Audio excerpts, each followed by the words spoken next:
We shall start, yeah, Prof, yeah? Sila. Yep. Okay, Bismillahirrahmanirrahim.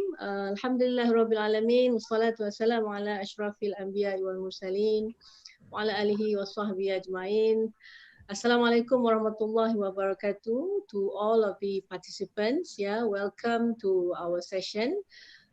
For an introduction, this is the second series on the conversations on the economy and jointly organized by the Department of Economics, Center for Islamic Economics, as well as Bachelor of Economics Student Council, under the Kuliah of Economics and Management Sciences, International Islamic University Malaysia, or widely known as IIUM.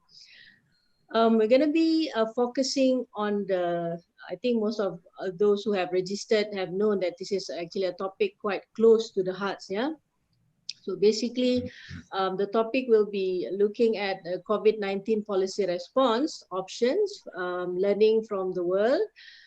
It is of our great pleasure today to have two prominent speakers, yeah? Tan Sri Rector, who has been able to join us, Alhamdulillah, as well as Prof. Jomo. So I think without further ado, I shall invite Tan Sri Rector, yeah, to basically deliver his opening remarks. Tafadhal mashkura, Tan Sri. Thank you very much, Maya. Assalamualaikum warahmatullahi taala wabarakatuh. And good afternoon, Professor Jomo, Professor Aslam, colleagues, students, brothers and sisters. I'm not a speaker. I'm here just to share your session. I thought this is a very timely session that we talk about something that all of us are now trying to understand, at least from my point of view, what this is all about. Everybody is talking about it, but not many people are making sense. So when Jomo is up here, I think this is someone that probably can point to certain directions that where we should go. Yeah, something that is close to my heart in the sense that I've got thousands of students to manage. For the first time, Jomo, I feel like a prison warden. You know, making sure that students move in and move out, they're all well looked after, and I think it's a big challenge for me. Although I was in USM for 10 years, but nothing of this nature. So academically, it is also very challenging. People are asking us, where do we go from now? Everybody says, go online, and we have a different thought altogether, because we know if we go online, there are many people who will not be getting the education that they want to do. So this is a struggle between us and the ministry to tell them, look, it is not as easy as that to put a solution to a problem that we hardly understand. Yeah. More so, this problem starts to me, it looks like a humanitarian problem. But towards the end, everybody is just talking about economics, and I don't know where the humanitarian issues are. Environmental issues has not been touched at all. The question of values are not there. I was just talking to Maya and what do you call Aslam. When you look at economics from Khaldun point of view, he talks about ethics, he talks about morality, he talks about all these intangible things that we have to touch in this whole discussion. So really, this is a point to belabor. How do we equalize again? When we talk about, what we call flattening the curve, there are many curves to flatten, I think. Educationally, I think we want to flatten the curve so that we can go back to the meaning of what education is all about: fair opportunity for everybody else, a leveler of society. People can start to move out from the level of poverty into something which is better. So I really look forward to this session, and I want to thank the organizer for inviting me to listen in. And certainly, Jomo, I think this is the closest that I get to you after a long time. So thank you very much, and I hope we can come up with a certain summary that the university is quite prepared to take on. If you think this is a policy direction, that the university will definitely want to champion this, because I don't think many universities are really into seriously into where we are pointing. Most of my colleagues, when I ask them, what do we do next? Often the answer is we wait for the ministry. And I think we are not here to wait for the ministry. We want to to craft something that we think is useful, and if we need to champion it, we will do so. Yeah, so thank you very much, and Alhamdulillah to Allah Subhanahu wa Taala that we are given this opportunity to meet, and hopefully this will be part of the barakah for the Ramadan. So on that note, thank you very much. Assalamualaikum warahmatullahi taala wabarakatuh. Waalaikumsalam. Thank you so much, Tan Sri, for being with us. So next, let us hear from Prof. Dr. Jomo. I think he's an economist, a prominent figure who needs no introduction, but just to state that he's also a visiting professor in our university, attached with the Department of Economics. Apart from that, he's also the senior advisor at the Khazanah Research Institute. I think the last time Prof. Jomo came to UIA was last year, if I'm not mistaken. He had the session in the LT1 in Kuliah Economy. Yeah, I'm not sure whether Tan Sri was there. I was there. Couldn't recall. I was there. I remember that. Right. So yes, let us welcome Prof. Jomo for him to deliver his talk on particularly the topic, and later we'll have a session on Q&A and things like that. Tafadhal mashkura, Prof. Jomo. Thank you very much for those kind words of introduction, and thank you very much, Tan Sri Zul and Professor Aslam, besides Dr. Maya Puspa for chairing this session. Let me also thank the International Islamic University for kindly hosting this session. And I am, although I am an economist by training, Tan Sri Zul, I want to assure you that this will be one of my least economic presentations, perhaps ever. So let me first add my salams to the two previous speakers.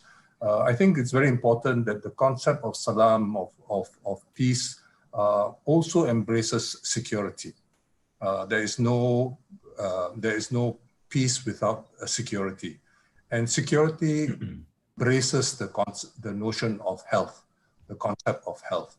And I think this is extremely important because there are a lot of people who have taken a view that that somehow or other addressing the challenges posed by COVID-19 are somehow or other do not involve any Islamic guidance. We know from this that the Prophet himself, peace be upon him, was very cognizant of challenges of health and public health, and rulers in the Muslim world were pioneers in terms of introducing, for example, the concept of the quarantine, al-arbaya, which then got translated into quarantina in Italian, and when ships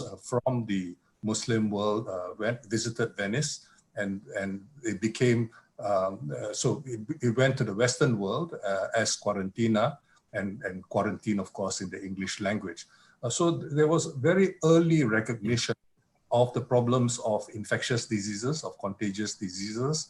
And this, I think, is extremely important. We see this, for example, captured in the writings in the Muqaddimah of Khaldun, as well as in very many other writings from well over 5 centuries ago. So this is important to reiterate because there are among people of faith a view that somehow or other this is God's will and that there is no human responsibility. As vicegerents of God, we have a responsibility to act and to act with akal, with rationality in dealing with these problems. So what is COVID-19? COVID-19 refers to the infection, the disease, if you want to call it, which has been caused by what is now called the SARS-CoV-2. SARS-CoV-2 virus. SARS-CoV-2 virus, the reason the word SARS is there is because there are many symptoms similar to SARS-1, which happened almost 2 decades ago. In other words, it causes acute respiratory problems, And so people who are older people, people who have weak lungs because they're asthmatic and for various other reasons, people with pulmonary conditions are especially vulnerable to this virus.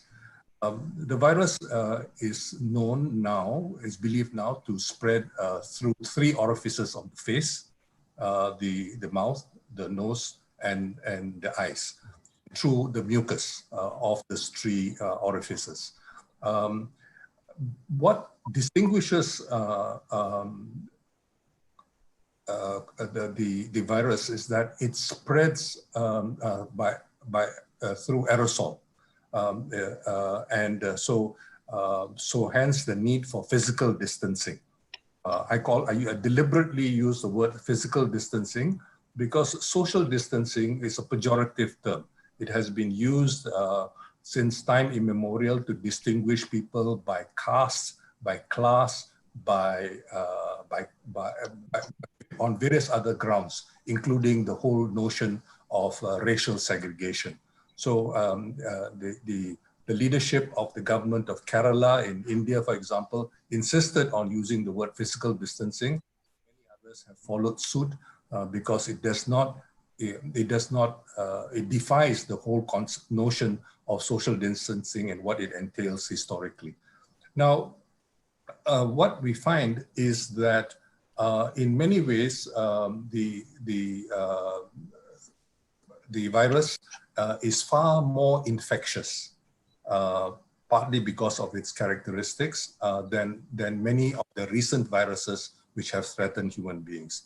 But it is perhaps less deadly in the sense that those who are infected do not, a smaller proportion die from this. So I think it's very important to put this virus into perspective, put this pandemic into perspective, because there are a lot of myths about the pandemic, which has been exacerbated by some of the political rivalry which has emerged, particularly between the United States and Japan and its allies on the one hand, against China. So this has complicated, because of the kind of soft power the United States in particular enjoys.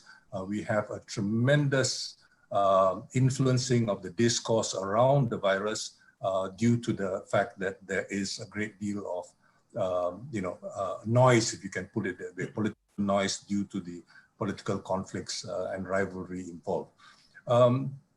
As is well known, the virus attracted international attention from the Wuhan city. Wuhan city, for those who do not know, has long been the main industrial center of China. It has been known as an industrial center for decades, even before the Chinese Revolution in 1949. It's important. So it is, in a sense, the industrial hub, the industrial heartland of China. Of course, many people now know Shenzhen, but Wuhan has been historically extremely important. Wuhan is a large city, and many of the workers migrate on a daily basis, or rather, I should say, commute on a daily basis from around it. For many years, I lived in New York when I was working at the United Nations. And during this time, many staff came from outside of the city. They came from New York State, Long Island, and so on and so forth, or upstate New York. They also came from neighboring New Jersey, and as well as from neighboring Connecticut. And it was not uncommon for people to commute on a regular basis, on a daily basis even. Likewise, you have the same huge commuter traffic. So you might hear, for example, that 5 million people or 7 million people were released by China on the rest of the world. I think it's very important to recognize that, yes, there is a tremendous, great deal of commuting taking place, but it's wrong to think that these people all were traveling all over the world on a daily basis. Yes, they were commuting, but and so it was. So the lockdown which the Chinese government imposed was imposed in three provinces. The three provinces, Hubei province, which is the province in which Wuhan city is located, as well as the other two adjoining provinces from where workers commute. So it's important to recognize that because there was some suppression by the local authorities in Wuhan of the first people who discovered, who suggested that there was a new epidemic, there was a new virus which was causing the problems. When this happened, it was suppressed by some of the local authorities who maybe they found it inconceivable, or maybe they're just averse to having any problems on their doorstep, or for whatever reason, they suppressed this person who's now known as a whistleblower, and this was very, very unfortunate. When the national authorities in Beijing discovered this, they immediately took punitive action against the municipal authorities, and this doctor who first suggested that there was a new virus at work is been unfortunately posthumously celebrated as a hero for what he did. Now, because of this delay in recognizing that there was a new virus involved, and because of the delay in taking strong precautionary actions, effective precautionary actions, the virus spread. And so the Chinese authorities imposed a lockdown first on Wuhan city, and then when they realized the problems of the commuting workers, they imposed it on the neighboring provinces as well. This is important to emphasize because many people talk about the lockdown in China. In fact, in the remaining provinces in China, well, 20 other provinces in China, there was no lockdown. Okay, this is important to recognize because many people think that a lockdown is the only way to deal with this problem. And this is why I asked to speak on what lessons can we learn from how other countries, other societies have dealt with this challenge. So what we find is that in the case of the other provinces, tremendous precautionary actions were taken.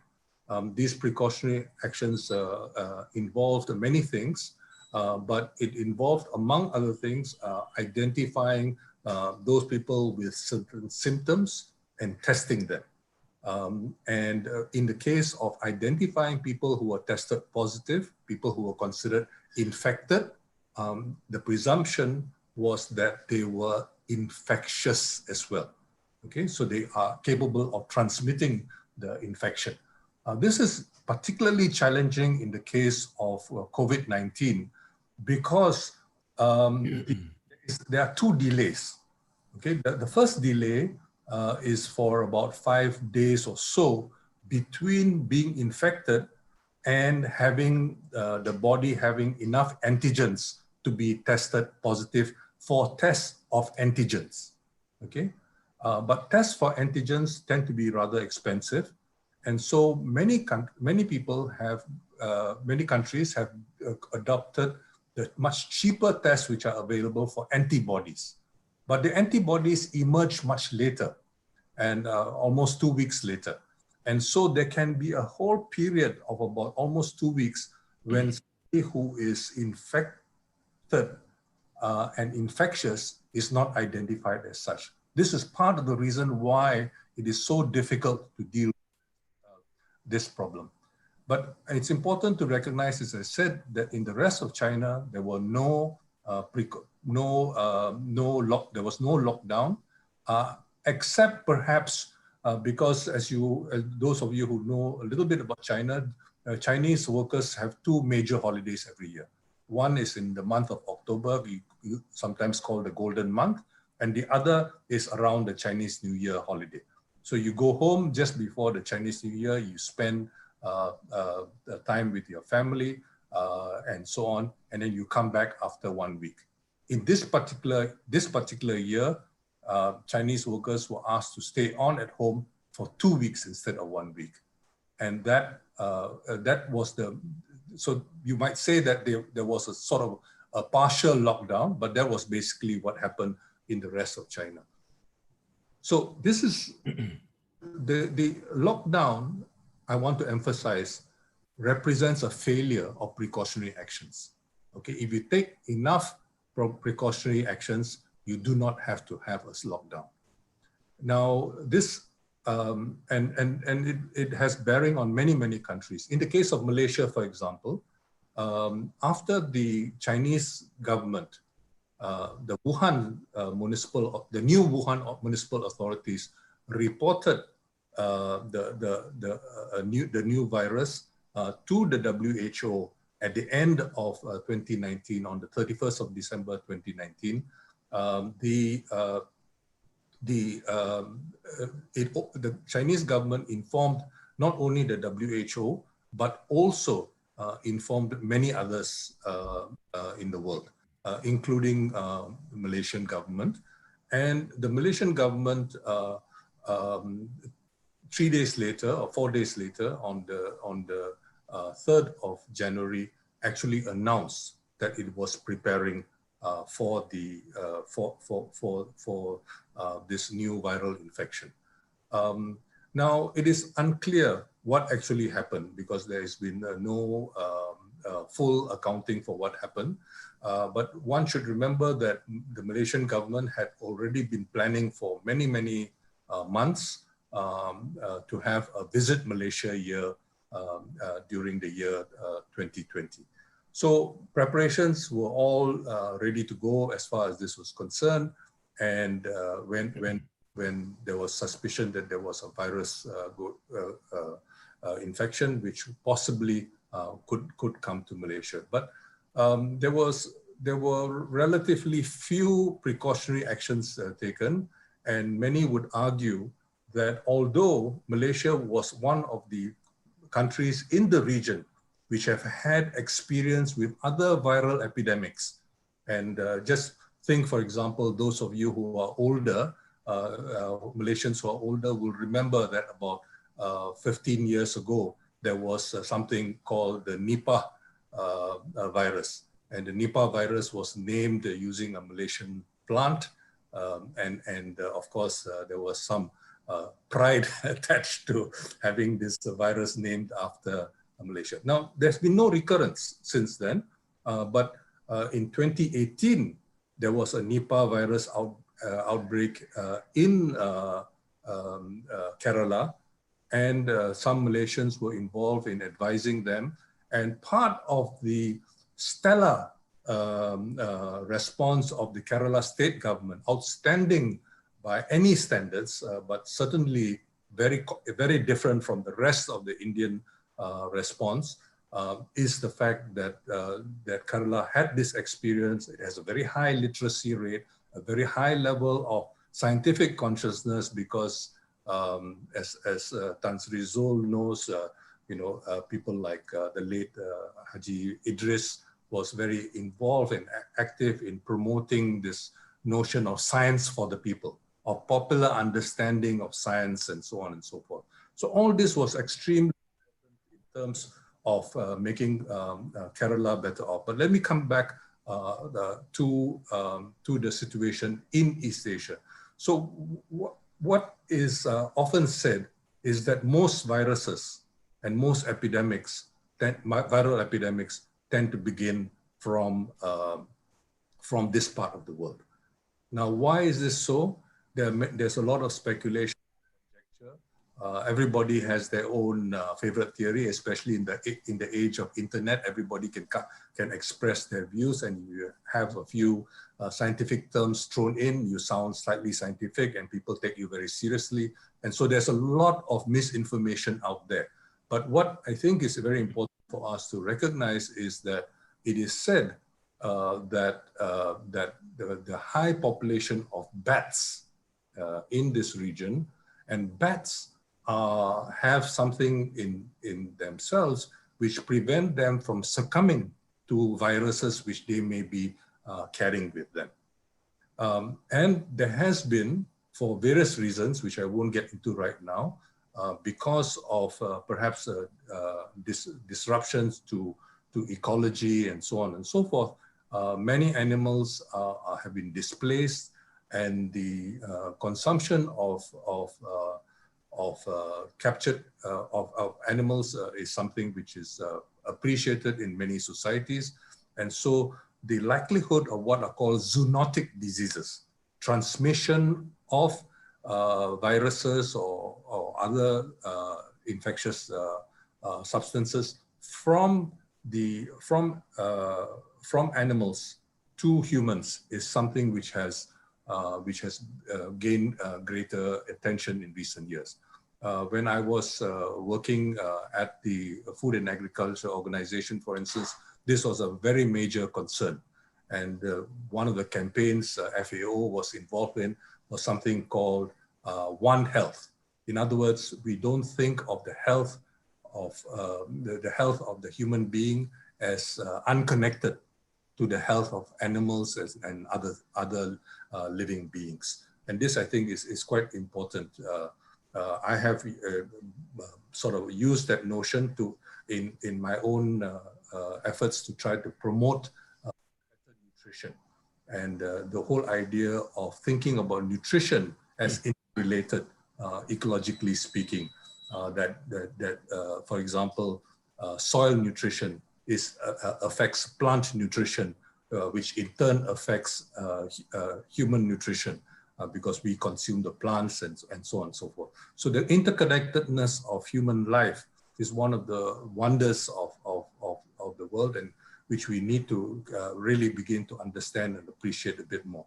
But as we also know, in recent years, there has been a great deal of recognition that epidemics, viral epidemics, are very much a part of contemporary modern life.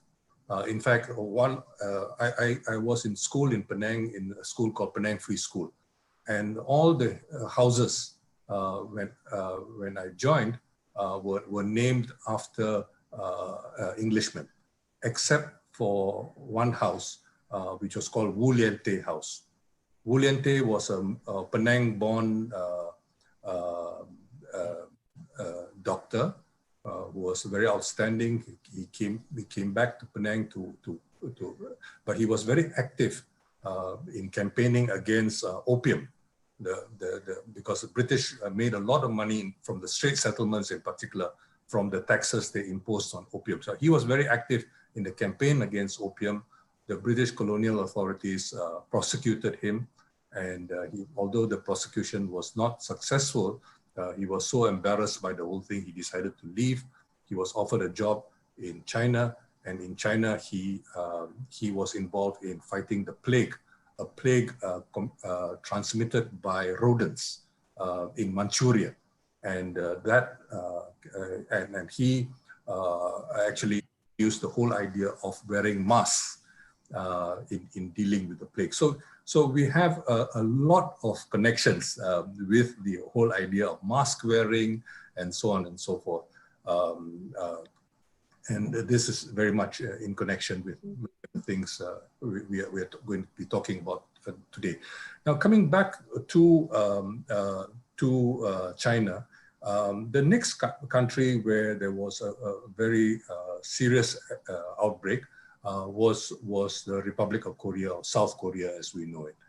And much of the spread of the virus occurred in a city called Daegu, another industrial city. And in Daegu, it is now known and confirmed that much of the spreading of the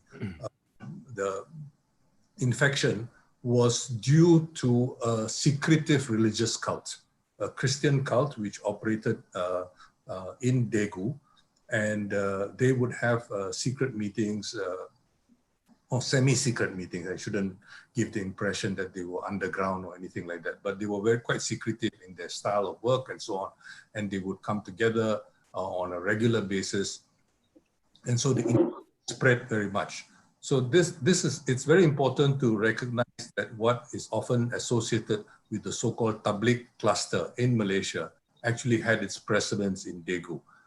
And very often many religious groups emphasize coming together and so on and so forth, and which is part of the problem in the case of this particular epidemic. So coming back to the whole question of Korea, what Korea did was remarkable. Even in Daegu, they did not impose a lockdown.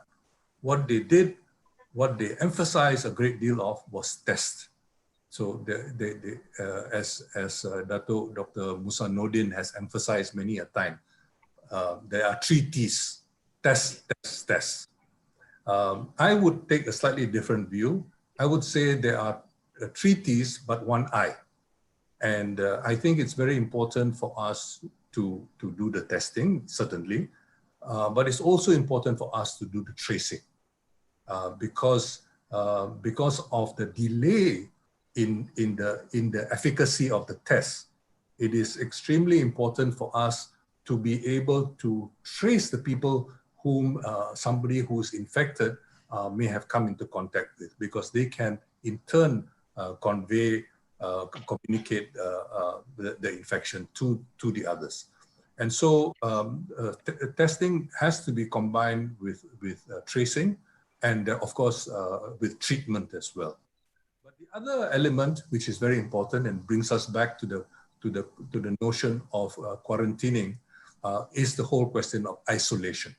Once somebody is suspected of being infected, there is the practice now is to isolate those people, even because you cannot be sure that whether or not the person is infected until the tests are available, and even then there is often an interval between infection and testing positive, depending on the nature of the test. So it becomes all the more difficult.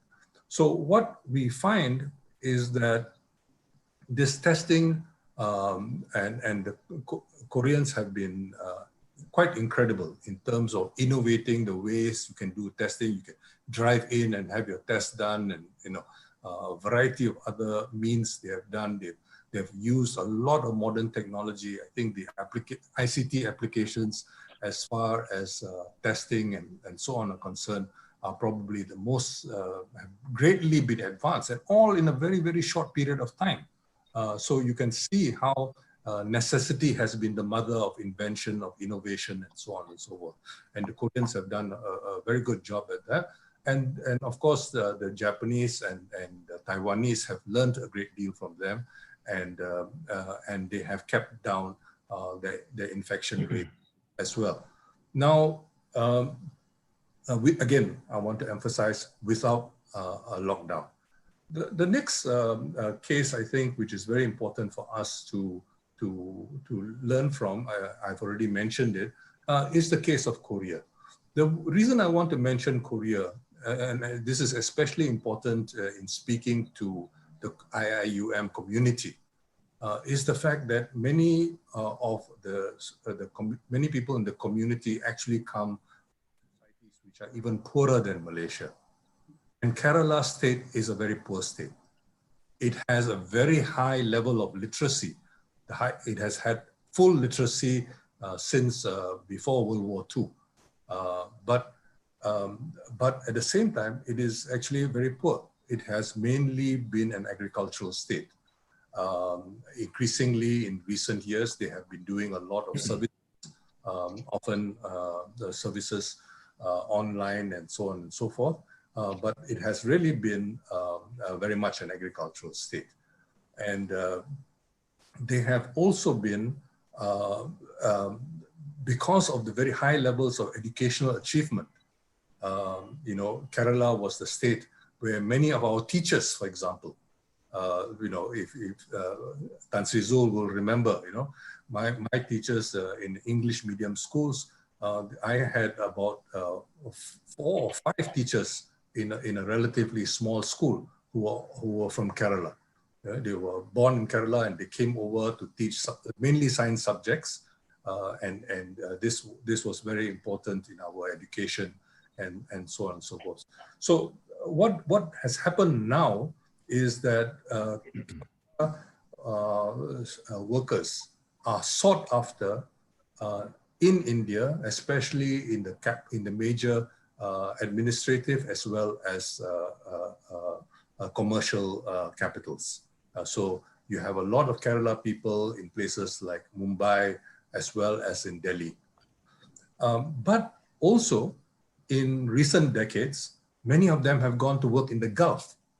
So you will find that very often you will find people from Kerala who are playing a very, very important role there in the Gulf states.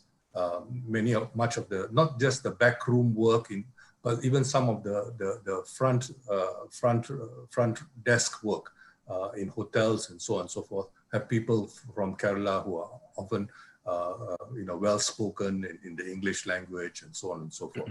So you have a very high level of education, but you have a huge job problem.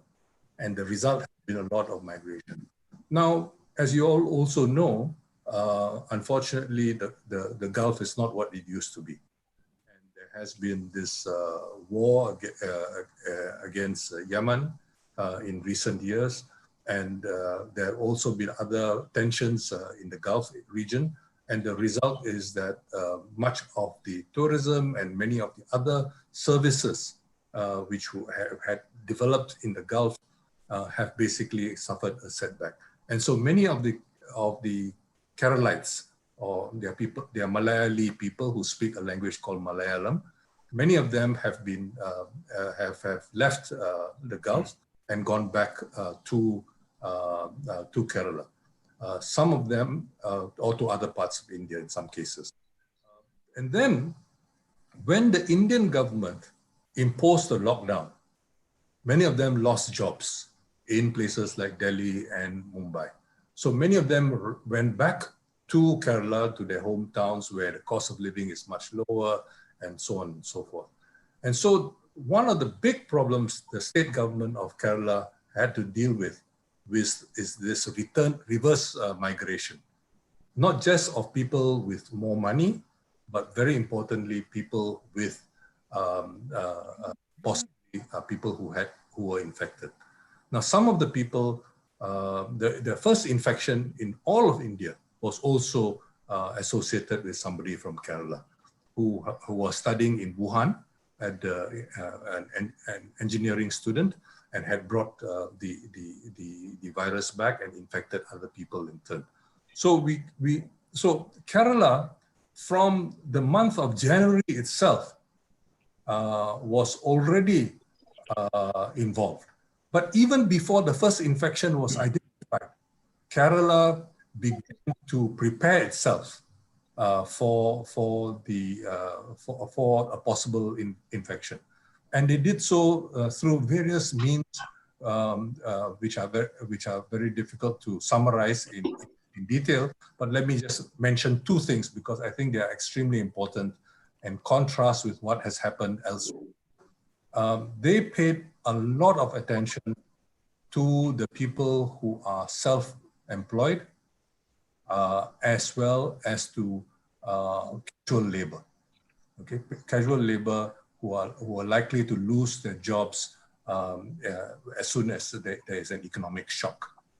And it was that, I think, which enabled the entire state of Kerala to mobilize. So you have full participation from people who appreciate the fact that even the people in very difficult straits are being taken care of by the state government. Now, of course, this government is not just any ordinary government. It's left of center government. The Kerala state is ruled by something called the Left Coalition, and the teacher, who is the Minister of Health, she was involved in dealing with the Nipah outbreak in 2018. So she had the experience of dealing with that, and she took a lot of precautionary measures. So, for example, a very simple thing which people in Kerala do, almost everybody, including very poor people, actually go around not wearing masks which they have bought. They take an old sari, cut it up, and tie as if they are wearing a purda, of course, almost half the population of Kerala in the north, in the Malabar district, are Muslims, and so they are not unfamiliar with wearing a purda and so on and so forth. So you find a great deal of quick, easy social adjustment, not requiring saris and so on. And now we know that the virus does not last very long on cloth. Now we know that it doesn't last very long on paper. It lasts much longer on a plastic surface. It lasts much longer on a metal surface. For days, it can last on a metal surface or a plastic surface, whereas it only lasts for a few minutes on cloth and so on. So actually, fortuitously, it turns out that the poor man's option is actually the best option. Rather than using a plastic mask or styrofoam mask, you actually use something else which is actually very affordable. So the idea of using washable cloth masks is something which all countries, especially countries with poor populations, should consider. We cannot expect relatively poorer people in any society, especially including Malaysian society, to go around to buy a mask which costs 2 ringgit or even 1 ringgit every day. You have to improvise. And in this case, we know that using such masks actually can be actually more effective, and it is in a sense renewable. Now, so I think Prof? Yes. Prof. Jomo, yes. Yes, thank right. you, Dr. Yes, I just want to bring you back to because what we have heard so far is very enlightening in terms of the background of the virus, and a lot of countries that you have covered. But when you mentioned particularly on Kerala and things that have the government that have given assistance, that's basically, I would presume that's basically referring to the rules-based fiscal stimulus whereby they give some sort of target transfer to certain population in that particular country. So if I may bring you back to the economics perspectives in terms of, I know that you've mentioned earlier that this is going to be the least economic talk that you'll be giving, but because we have quite 1/3 of our participants are the students, so I might as well pull you back to the economics perspective, of which let's look into China again. When this thing happened, we basically realized that we have an over-reliance on China, because when China, what does the saying say? When China sneezes and the rest of the economy and the rest of the countries catch cold, so we are also being affected. And if we look in terms of the, the fiscal policies, the stimulus packages that have been introduced in many other countries, as well as the expansionary monetary policies, the reduction in terms of the benchmark rate. So would you want to comment on that, Prof? Yes, thank you, Dr. Maya. I was actually just about to make a transition to... All right, okay. I have to be much more disciplined. Seeing my very old friend Tan Sri Zul in front of me, I was trying to reach out to non-economists, but thank you. Thanks of my responsibilities. Otherwise Tan Sri Zul might go away thinking that all he's doing is adding junk Yes, sir. So let me try to deal with your question, but it actually relates to two other examples I was going to use. One is the case of Vietnam. Okay, Kerala. Okay? So what Kerala can do only is circumscribed by state revenue. Okay, and agricultural state, there's only so much you can. That's why there have been many papers written about the fiscal crisis of the Kerala state, you know, because it spends a lot of money on education, it spends a lot of money on health, and has very little source of revenue. I mean, how much can you get from coconuts, growing coconuts, and so on and so forth? So there is a real problem there. And to add, to make things even worse, the central government of India has been actually, although Kerala has done far more than any other state, the numbers are actually in the article which I wrote some weeks ago. But what you find is that the government has not given them funds. They have given them the minimal amount of funds they are obliged to give, and not given commensurate with the amount of effort the Kerala is doing. So this has become a big issue in terms of federal-state relations. And you, of course, as a Sabahan, will be very conscious of some of these issues. But let me mention also the other two countries I was going to mention. And one is Vietnam. Yeah, and Vietnam has also been very, very affected. In fact, Vietnam has not had death so far, although they were one of the first to be infected, because Vietnam also had workers coming back from Wuhan and so on and so forth. They have also not had a lockdown at the national level. They have had localized lockdowns, comparable to a quarantine, if you will, around sort of Mukim-like areas. You know, if you think about Malaysian Mukims, this is where they've had lockdowns. But they have been quite fiscally conservative in the sense that they have appealed to the public to contribute money, and they have, for a relatively poor society, there have been tremendous contribution by the public to the effort by, for example, PPE, you know, protective personal equipment, and so on. In the case of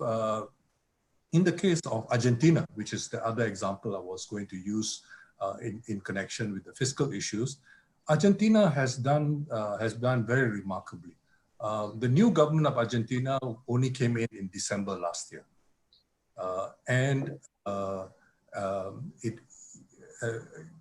without going into too much detail, Argentina has been almost the greatest example of a country which is heavily indebted because of policies adopted by governments in the late 20th century.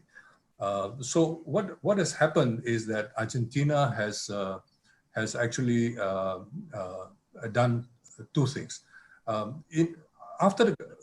The government did something which was very remarkable. After winning against the previous ruling coalition party, this new government, where the President Alberto Fernandez, declared this a lockdown in Argentina, together with all the leaders of all the political parties in the country. Okay? So a few from the ruling coalition, but the vast majority are actually from other parties. But it was a display of national unity about the need for the country to unite to deal with this problem.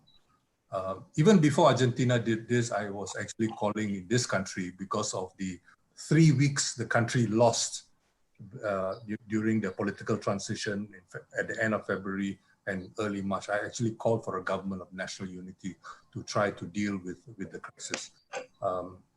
Needless to say, it fell on deaf ears, but the point was similar. Okay, and this was even before what Argentina did.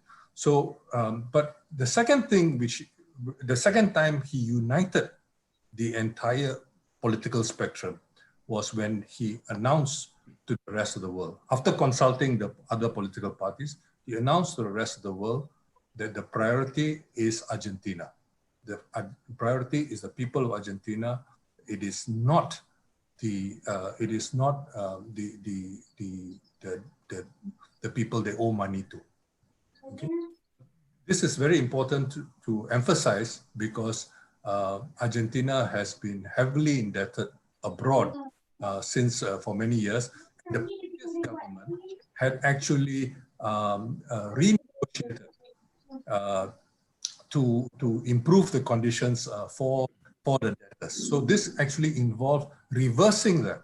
But even the previous ruling party agreed with Fernandez that these are extraordinary circumstances. So you find that all over the world, many countries take the view that this is an extraordinary situation and that it requires an approach to fiscal policy which is more comparable to a wartime economy.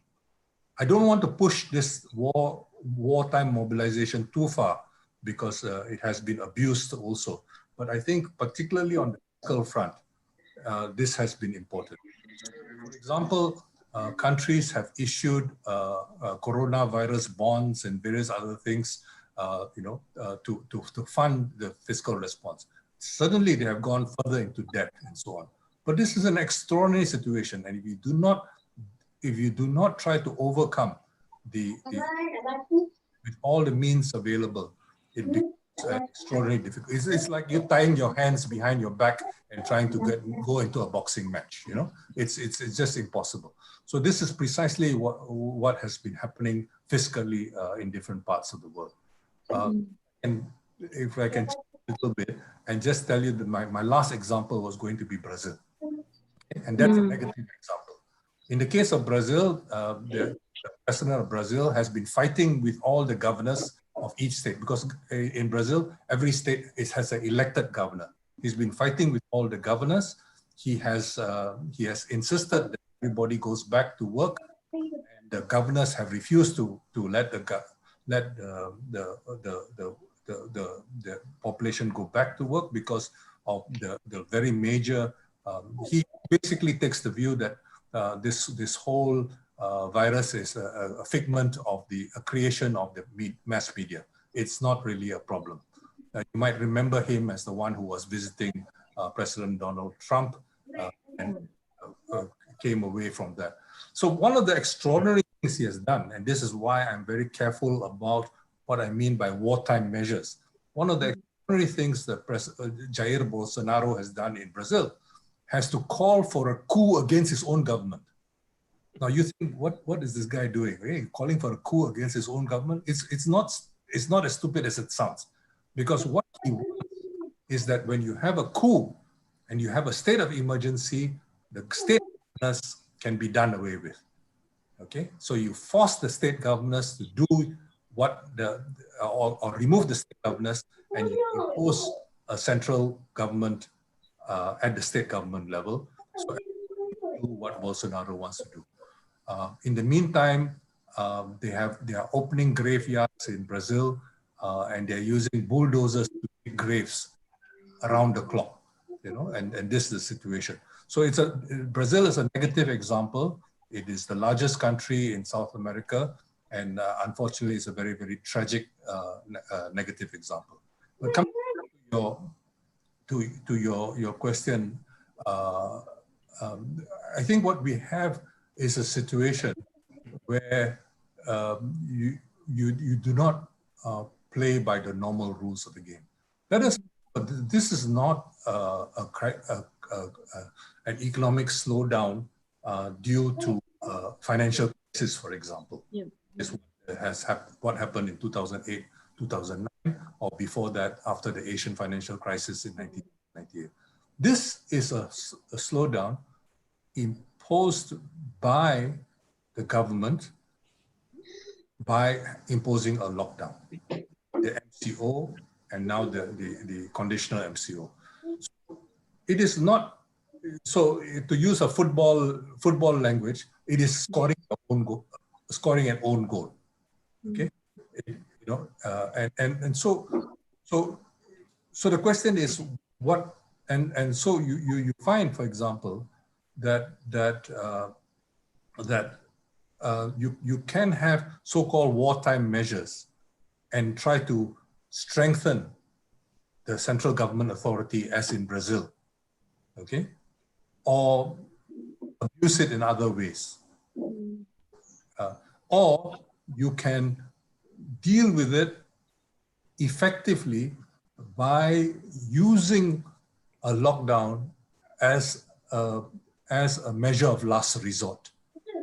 So now you have a situation where you have a lockdown in many societies. The question is, how do we minimize the damage? And here we learn from Kerala, and to some extent, you take care of the most vulnerable people. And I'm very, very concerned because the conditional MCO does not take care of the most vulnerable in our society. Those who run small gerai, for example, they are not allowed to operate. It is the supermarkets which are allowed to operate, and so on. So the management is very much middle class oriented, and we are beneficiaries of it, being part of this sort of broad category of the middle class. But for the remaining 70% of our population, for the bottom 2/3 of our population, they are suffering in different ways.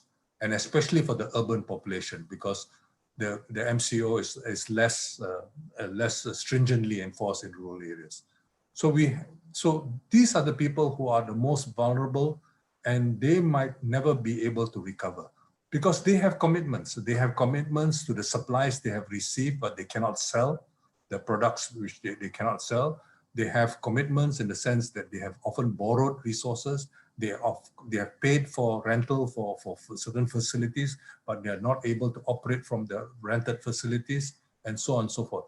These people are in extremely bad shape, and they don't even fall into our categories of SMEs. They're not small, medium enterprises. They are micro enterprises. They are family enterprises very often, and they fall below our radar. So having policies for the SMEs, as important as they are, will not take care of them. And those people who are, for example, many people who were previously working for the city council and so on, the alam flora workers who clean, who do a lot of socially essential work, but are very, very poorly paid. Many of them are now daily paid or weekly paid. No work, no pay. No pay, no income. No income, no food. Okay, and they are receiving in the form of relief payments. That's why I think the Malay term relief payment is prihatin is actually much more accurate. One cannot call it a fiscal stimulus. It's not a fiscal stimulus. It's not going to stimulate the economy to be revived.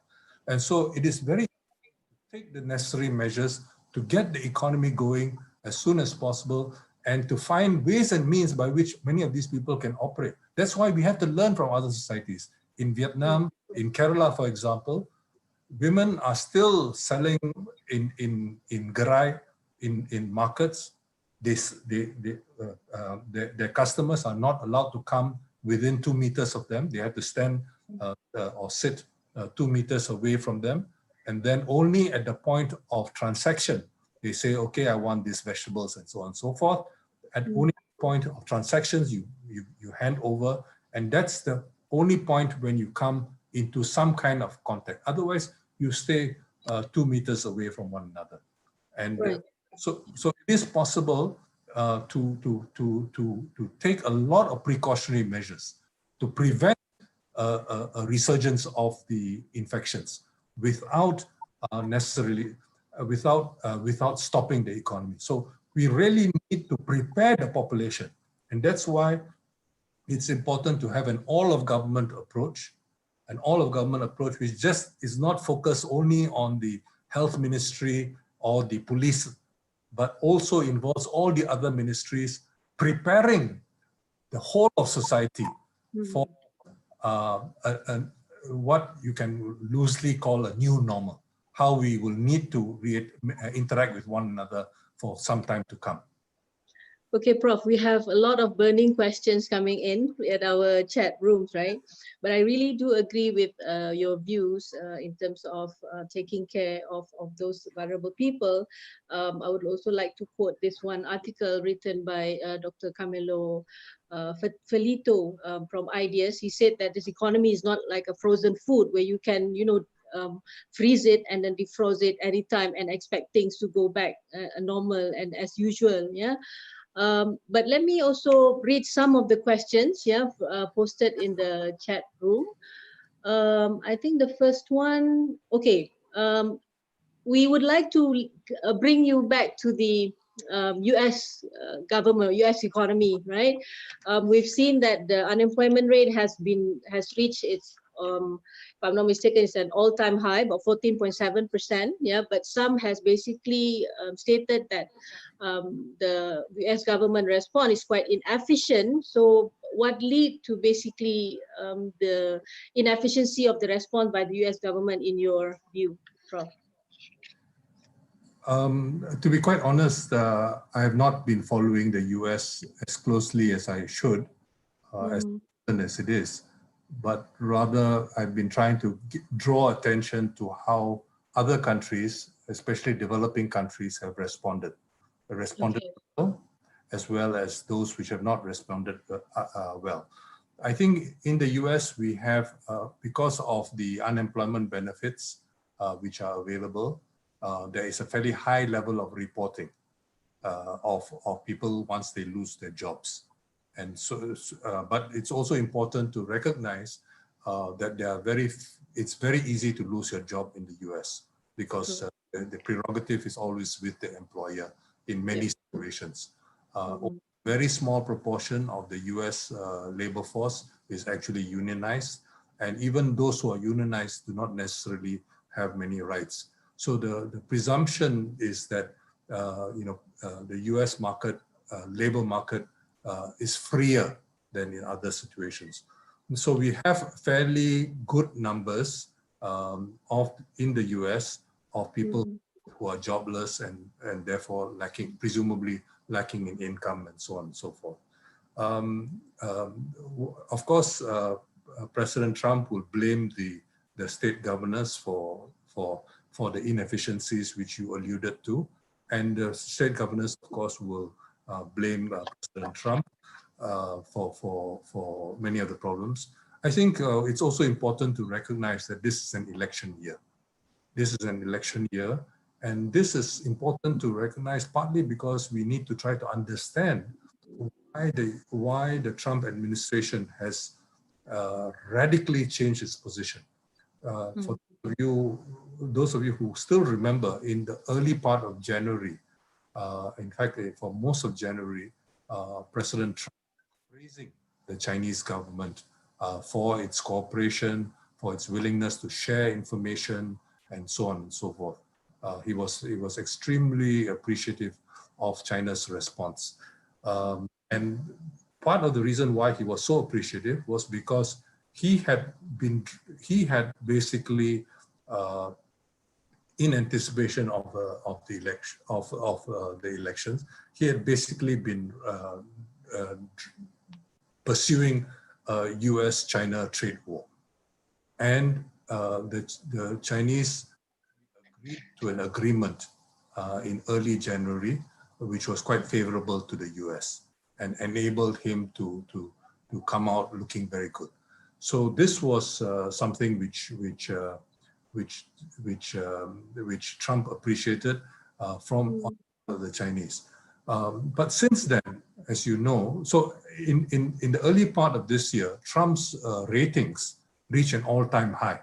He's doing very well, but since then, his ratings have come down terribly, and he is getting quite desperate. So obviously, his major narrative, is not appealing to those other than the faithful, the loyal ones. And this is... He's been making quite many weird statements. I think the recent statement that he made on, we have a lot of cases because we did a lot of testing, that has been quite, he's been getting, like criticized based on his statement on that. Prof, if I may move to the second question. Sure. Hold on. Let me just look at the question. Okay, the question is quite long, yeah, but I think it refers to the situational poverty that one of the, what do you call it, educationists has basically pointed out, yeah. This particular situation would basically affect the poorest people, but not only that, even some M40s would also be facing difficulties because of losing of jobs and things like that. So in terms of long-term effect, the question asks, how would it the policies, yeah, particularly in Malaysia. So we pull you back to Malaysia now, yeah. So how would the policy be steered in order to tackle these issues, Prof? I think it's important for us to recognize that there's almost nobody who's unaffected by the crisis, in Malaysia. There are very few people who are making a lot of money out of the crisis. Of course, we all know about the case of the mask manufacturers who initially wanted to push up the price of the mask by 150% from 80 cents to 2 ringgit. But I think that was subsequently became so outrageous that, and there have been a few people undoubtedly who have profited from the crisis. But I think the very fact that there has been a general decline of economic activity has hit everybody. Some have been hit much harder than others. And you mentioned the M40. I don't really subscribe to any of these categories. They were invented by the World Bank to avoid talking about inequality. So for decades, they talked about poverty, but didn't want to talk about inequality. When they were forced to, they came up with this B40, M40, and so on. Some of my colleagues at Khazanah Research Institute have actually argued that the people who are, that probably the B20, the bottom 20% of the population, are probably those who are having a really hard time, not even being able to make ends meet, if I can put it that way. Then you have what might be called an M50. That means from the 3rd decile up to the 7th decile. Okay, for the economist Tan Sri Zul, don't worry. Basically, if you take away the bottom 20 and you take away the top 30, whatever, the 50% which remains is your M50, according to my colleagues. And these people have enough, but not enough to really save. Okay, so they do not have savings for a rainy day. So when you say that many of the people in the so-called M40, what your M40 is basically between the 5th decile and the 8th decile. Okay, so those people, I'm not surprised at all by what you said. And we know, for example, that 82% of the people who have forced savings, EPF, okay, 82% of them will get an income when they retire, so when they stop working, which will not even put them above the poverty line. Okay, so only 18% are sort of taken care of. So I think what we are talking about is a situation where even before the crisis, many people were not really well off. And we were becoming an increasingly indebted society, okay, where you have a lot of people heavily indebted throughout their lives, okay, to make mortgage payments, to make car payments, and so on and so forth. Okay, so yes, we undoubtedly standards of living have improved. Car ownership is now the norm in Malaysian society, and most households have cars, and so on and so forth. But most households have so much debt you cannot say that they are living income. So my colleagues did this by matching the data for income with the data for expenditure. Okay. And then for the top 30%, those people are probably, depending of course where you are within the top 30%, you may have be able to save a little bit more. You may be able to afford, a holiday or something like that, and so on. So I think what we really need to do is to go back to the data, to go back to to have our own knowledge of our own society, rather than have these imported categories, And so your question actually highlights the inadequacy of our understanding, these categories which we have imported. Yep. So if I may recap on what you mentioned on the indebted society, right?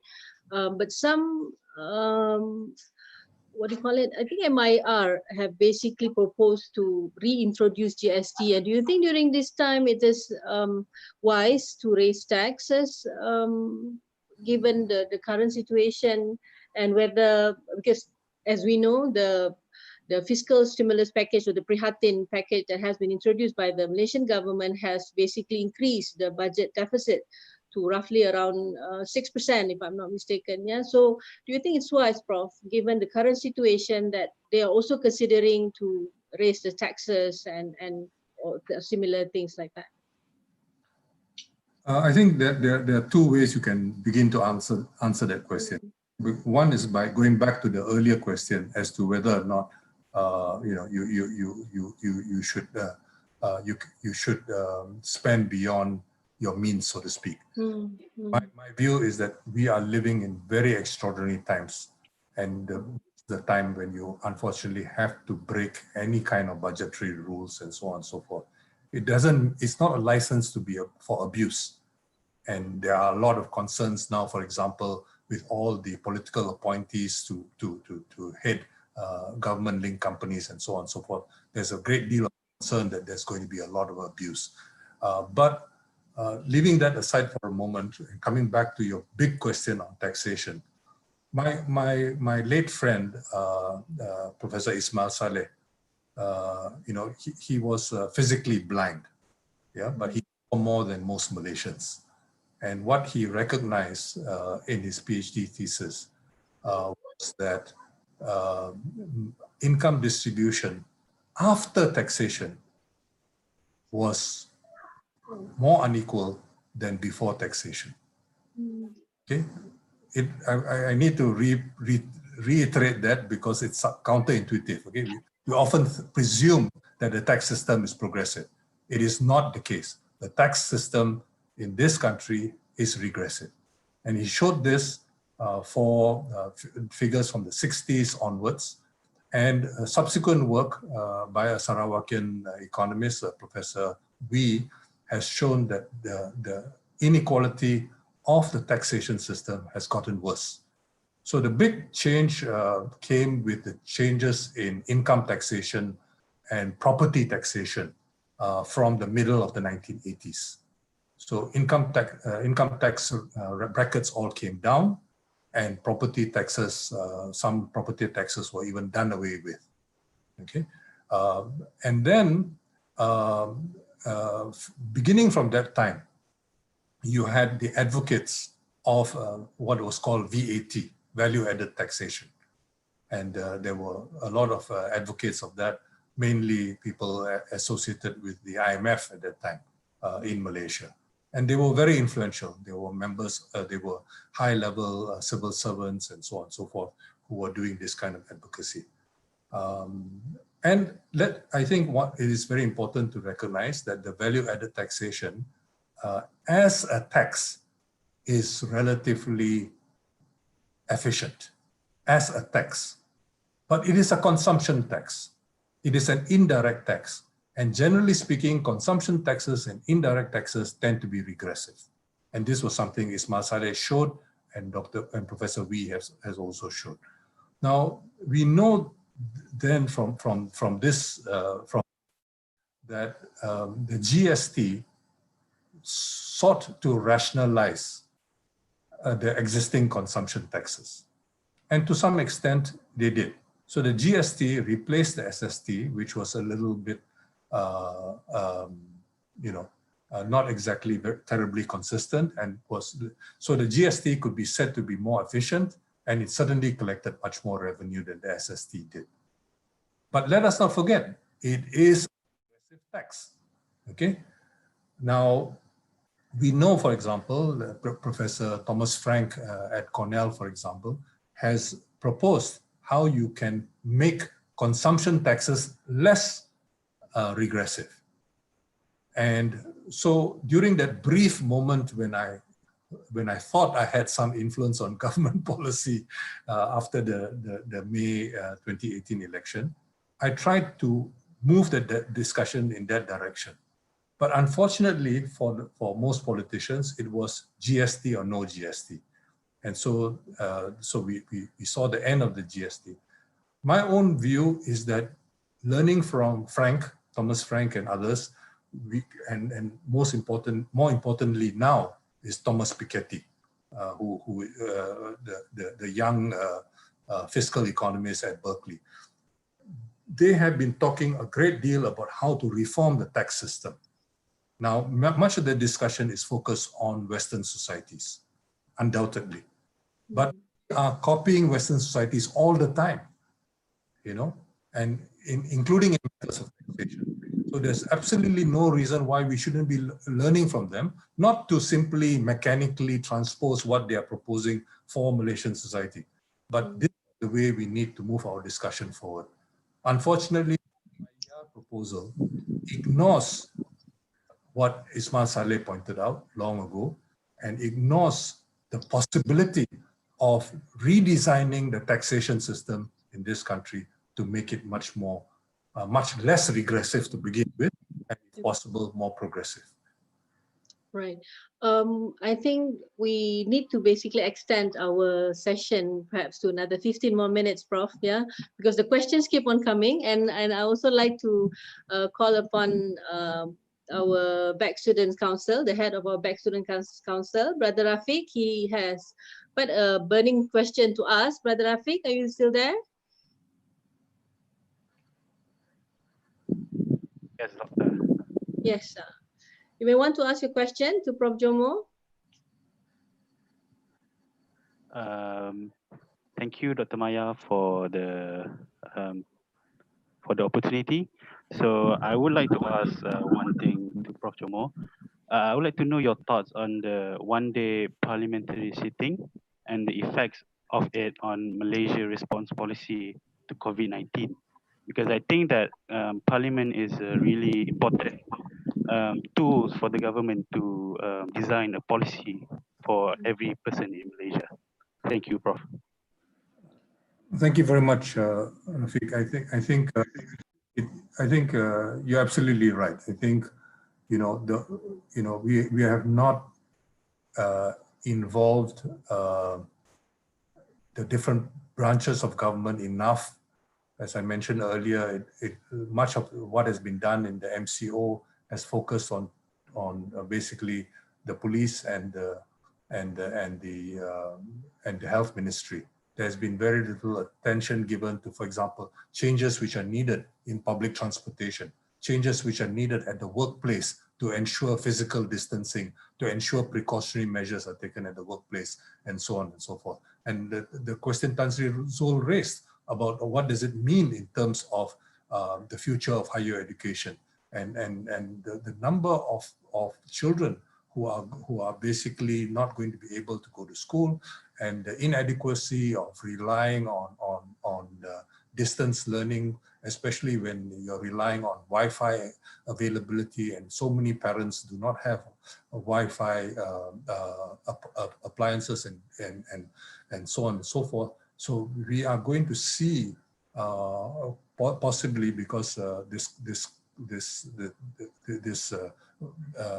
epidemic is not going to go away overnight. We are going to see a very, very major challenge for all of us in all our different spheres of life. And we are not even recognize these problems. We need a public discussion. Some of the comments which Tan Sri Zul made earlier, but that kind of discussion needs to be carried on. We already have 3 distance learning institutions in Malaysia, and we have so many in the world which we can learn from. And now in the last few years, we have MOOCs, which are online courses available which can be used by all. So how do we make the best out of this terrible situation is a very important challenge. So Rafiq, coming back to your question, without consultation, without mass consultation, I cannot imagine that the public is going to get behind this. So you need that mass consultation, and Parliament offers the most legitimate means of consultation of public policy, and getting the bill through. In fact, you might remember that during the period of transition, when Tun Mahathir was the only was Prime Minister without a government, so to speak, he only wanted to do one thing. He wanted to push through the bill to fund the COVID-19 response. And this was in late February, before we knew the enormity of the challenge before us. So you can see that he wanted to have this dealt with, and unfortunately we lost some more time, and the epidemic was able to spread even further, and so on and so forth. Pointing the fingers is not going to get us very far, to say that, so-and-so was responsible for what happened with the Tabligh cluster, and so on and so forth. And we are making other mistakes, since then, and how do we get beyond this? What are the requirements, and what do we need to enable for us, for example, to get back to work, not just in approved factories with influence with the ministries, with 1 or 2 ministries, but also for ordinary people to get back to work, because they are having a tough time surviving. And if we, for example, send the wrong signals about migrant workers, and we will have a Singapore type problem. You remember that the second wave in Singapore, in fact, it was a tsunami. It came about because they wished away the migrant workers. They are so heavily dependent on migrant workers, but they wished away the migrant workers. And they did not see the threat coming from the conditions in which migrant workers have to work and live in. So then we saw that. Now in Malaysia, the situation is even more dangerous, because we have 2/3 of the migrant workers in Malaysia are not even documented. We don't even know conditions under which they live. And they live even in more cramped conditions and in more unhealthy conditions. And the likelihood of a so-called Tabligh cluster, spreading is very great in such communities. For anybody who has ever visited these communities, you know what I'm referring to. But what has happened? What has happened is that we have learned the worst from the West. We have learned to blame the other. We are blaming the Rohingya refugees. We are blaming the migrant workers for our problems. It's the kind of thing which you expect from Trump and his followers and his imitators in Europe. But this is not something you expect from Malaysian society, which has embraced many higher values, many of which are inspired by Islam. This is bringing out the worst in us, and I think this is very, very unfortunate. So you need to have public discussion. You need to have a recognition of the challenges which we all face as a society together, and Parliament would have been a good occasion to have this kind of discussion. But we also know that this government may not feel very confident about its durability. But I'm surprised that anybody wants to take over the government at this. given the challenges which you're facing. And that's why I said what we do need is a government of national unity. And of national unity, I think we would be able to solve many of our problems and not create the conditions for abuses and so on, which will come back to haunt us later. You know, with for example, politicians using to fund their political activities and campaigns and whatnot. So we really have to do something better. We deserve better. We are capable of better, and we really need to. So what you're coming back to your question, Rafiq, we need to have that kind of openness, certainly in Parliament, because it's otherwise there's no more rule of law in this country. You know, we cast aside the institutions which we have been able to preserve, and you know, it's to the credit of the Barisan National Government that they did not when they lost the mandate in May 2018, they gave way to the new government and so on. But we cannot, you know, we it's something which we need to protect.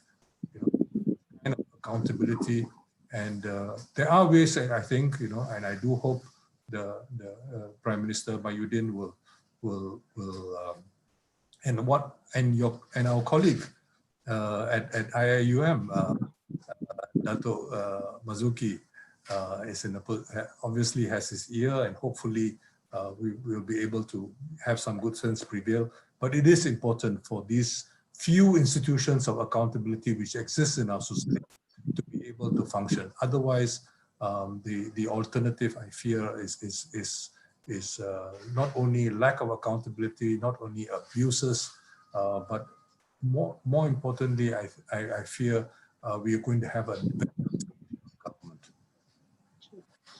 Right. I'd like to take this opportunity to call upon Prof. Aslam. If you have anything to say or to add in, Prof, because I think we have another 10 more minutes left. Yeah. Okay, thank you. Yes, maybe I just want to take the discussion from the last point that Jomo was talking about. Certainly, I think, you know, we've been seeing it in the last decade. Malaysia seems to be moving in the direction of a minority government.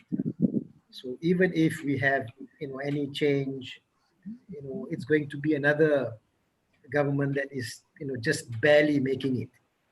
And therefore, this idea of a national unity government is a very interesting one. I know it's not new. I remember, I don't know, maybe even 15, 20 years ago, it was suggested.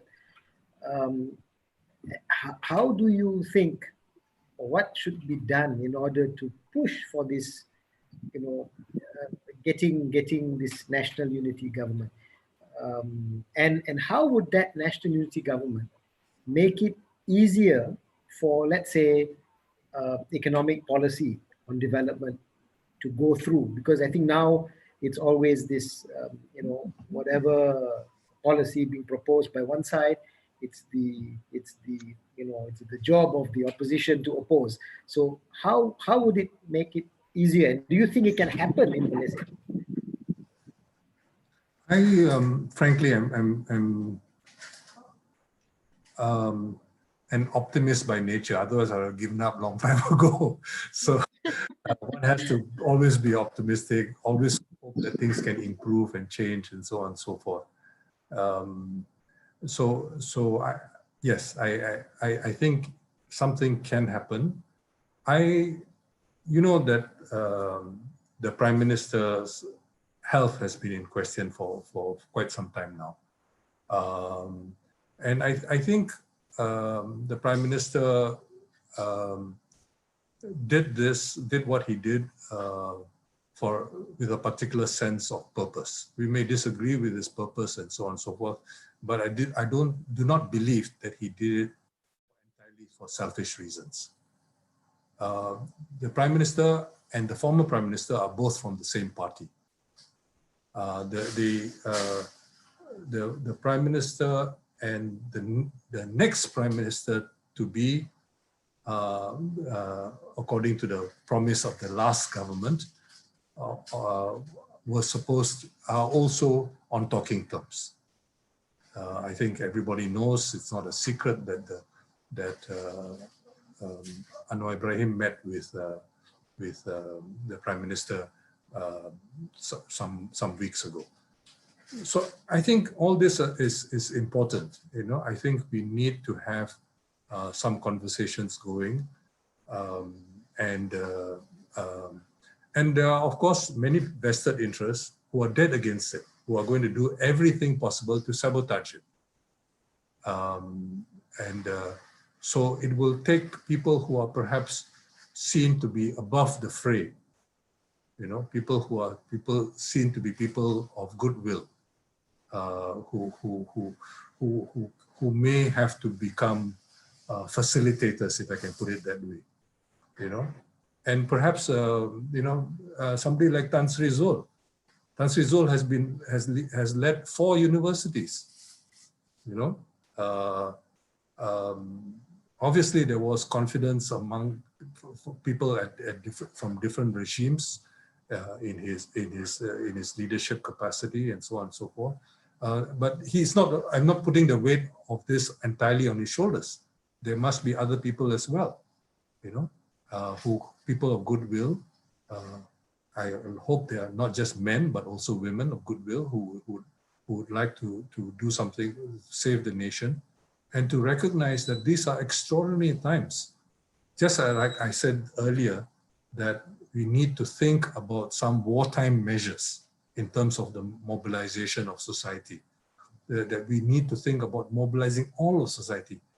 We cannot fight COVID-19 if we say, oh, only PAS will be mobilized, or only Perikatan Nasional will be mobilized against this. We have to mobilize all of society. And one of the terrible things about epidemics is that they are equal opportunity infected and they're equal opportunity killers. Okay, so this is not a time to pilih bulu, you know, as you would say, you know, to be picky. You know, this is a time for the country to unite, as the Argentinians have demonstrated, and others have demonstrated as well. You know, these are extraordinary measures, and I think we are going to run into problems. It's not going to be what the Americans call a cakewalk. You know, it's not going to be easy. You know, there are going to be a lot of obstacles, and the greatest obstacles will probably come from many other people around the Prime Minister himself. So it's not going to be easy. But I think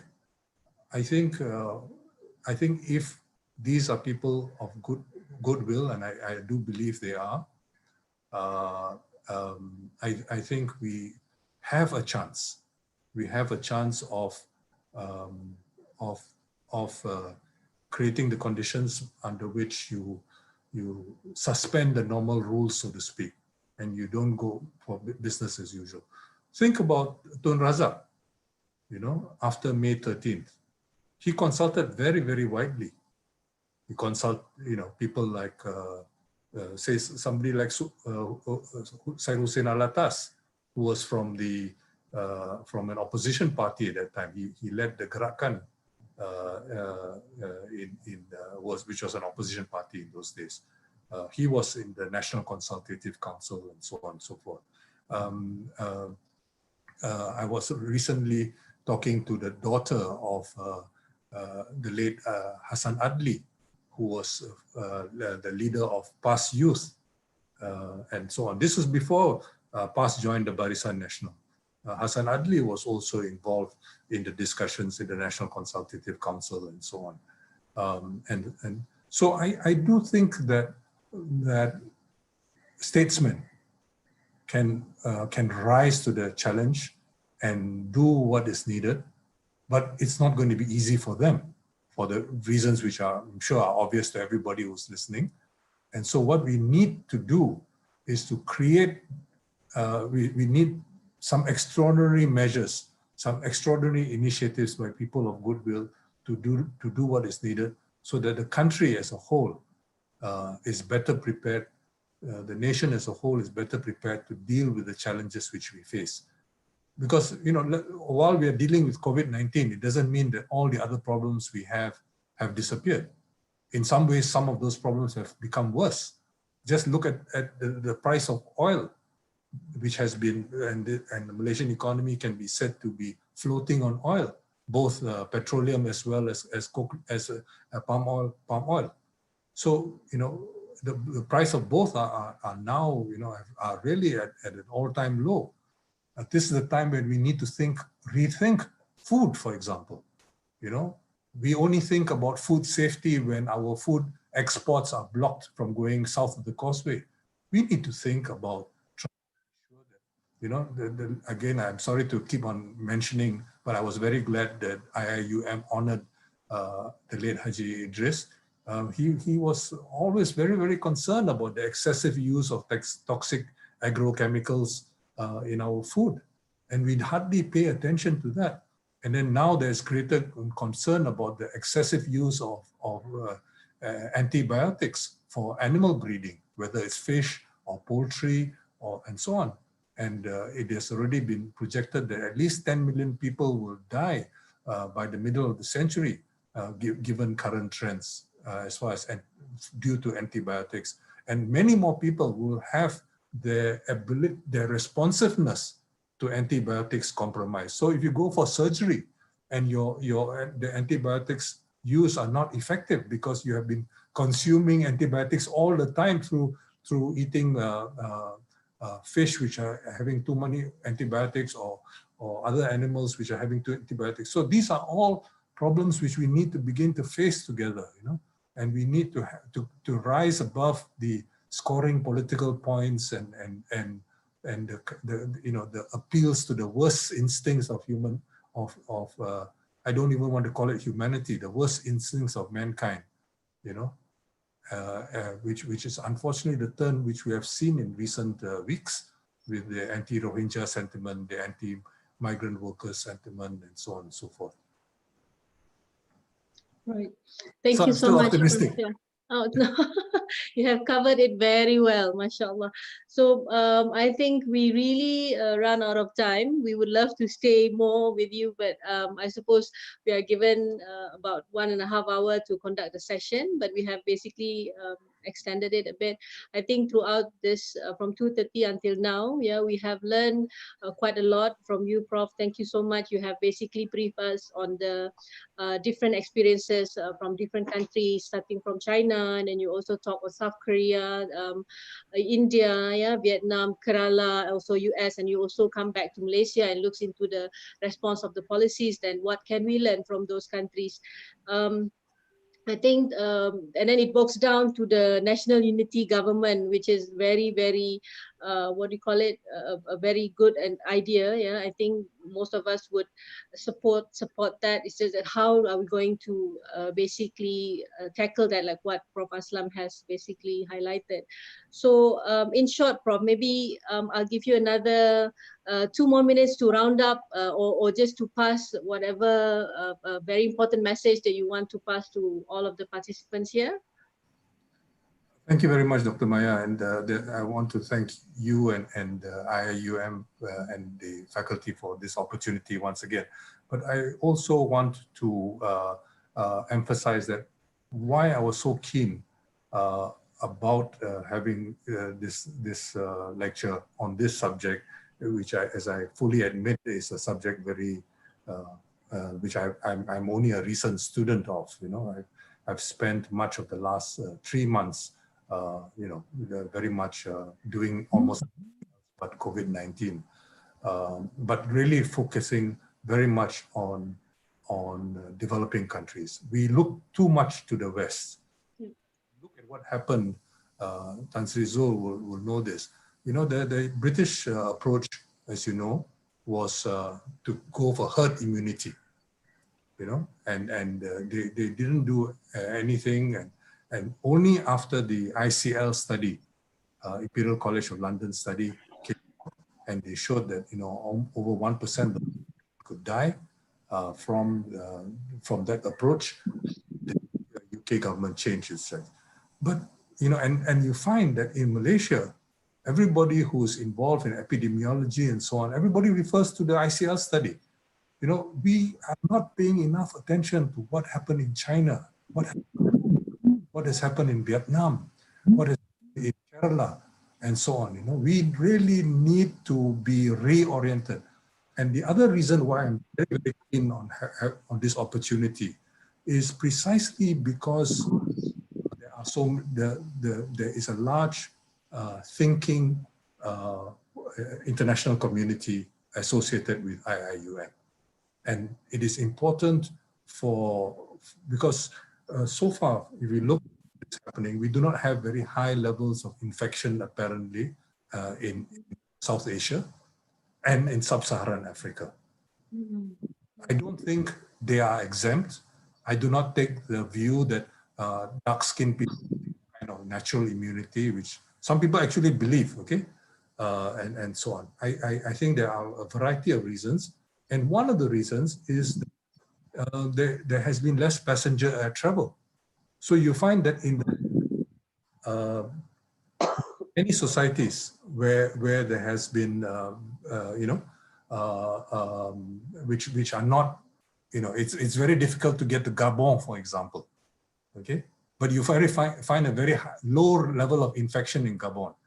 But it doesn't mean that therefore you don't bother about it. You have to prepare.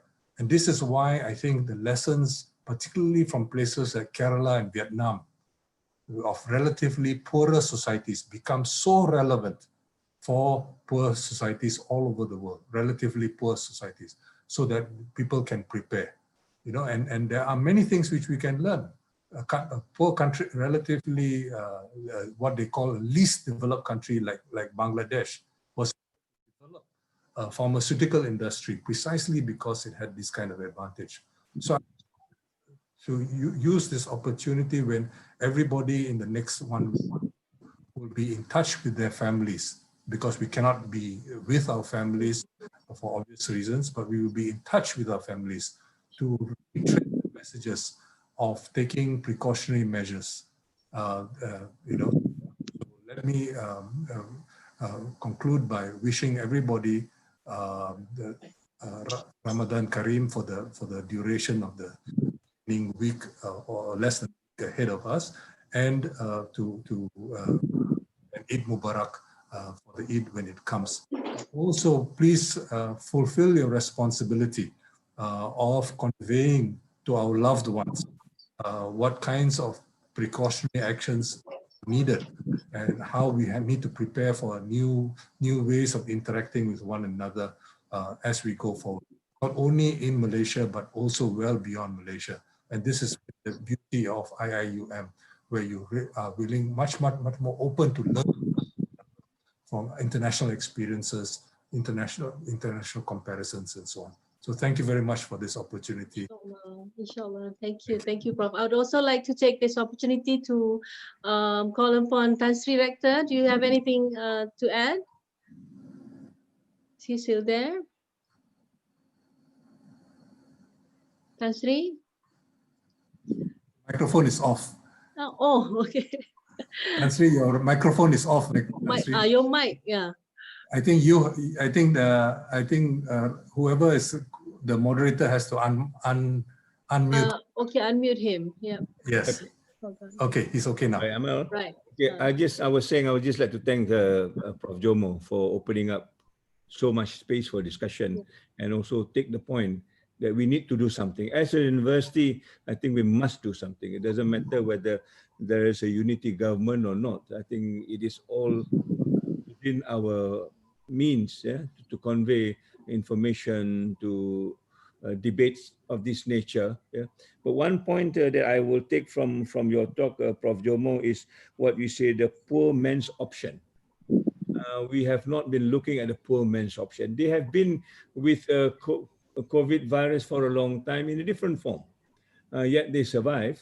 And we need to look at what sort of option they go, cut off the excesses that we've got.